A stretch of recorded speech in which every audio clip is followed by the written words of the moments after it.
Alright guys, next week is my dad's birthday, and as I get older, the more I realize just how meaningful handcrafted gifts are. So I went in the garage, picked out a piece of wood, and tried to figure out what I could make with it. Now, my dad's a veteran. He was in the Army for 20 plus years, so I thought, okay, why not make him a flag? There was actually a technique that's been in my mind that I've been wanting to try, so I thought this would be the perfect opportunity to do so. I've seen a lot of builders make flags by cutting several strips of wood, gluing it together, stapling or nailing it together on top of that, and I'm not gonna lie, that just felt like way too much work, and I didn't exactly want to do that. So I had this idea where I took one piece of wood and made grooves on my table saw. Sounded simple enough, so I thought I would give this theory a try. So first I just needed to make all my measurements. Here I'm measuring out the size of the union and then measuring out the width of the stripes. So my piece of wood is 5/8 of an inch thick. So I decided to make my grooves 1/4 of an inch deep. I started from the bottom of the flag, and everything was looking pretty good. It was working out.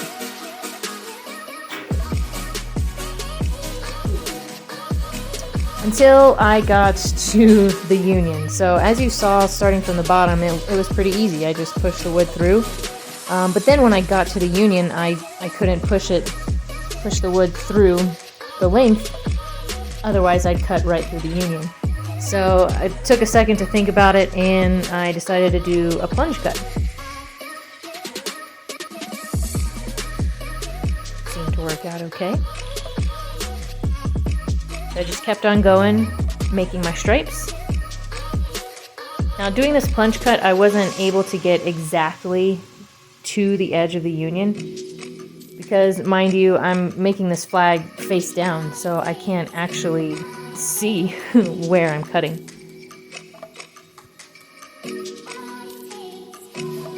So as you can see right here, I was very, very far from the edge of the union. So then this is me trying to figure out how to get as close as possible without cutting through the union. So I drew a line on the back of the flag, and also, as you saw there, on the table saw.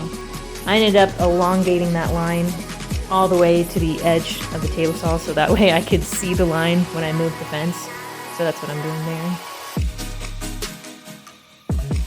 So then when the line on the back of the flag and the line on the table saw met, that's where the cut met with the union.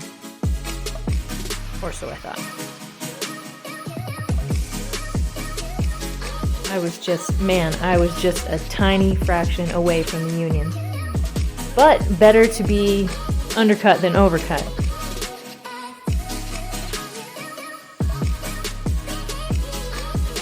So now I'm cutting the edge of the union. Now this technique might seem like it's way more work than it's worth, and some of you might think that. That's okay. Just in my opinion, doing it this way with the grooves was easier in my opinion and way more enjoyable too.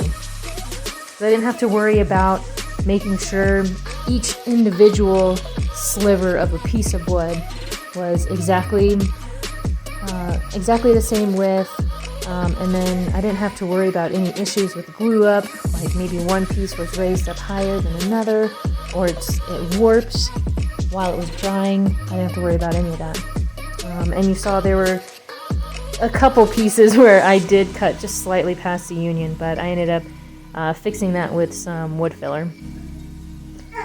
So I decided to take a torch to this to give it a more, weathered look. So took a trip over to my husband's shop to borrow his torch, and man, I was having such a hard time keeping that thing ignited. It was such a pain.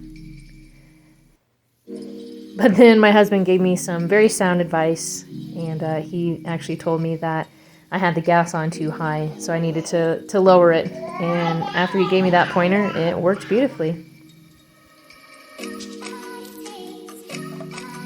Cool thing about torching wood is you can do it as light or as dark as you want. I opted to go a little darker just because I was going to sand some of the stripes off later.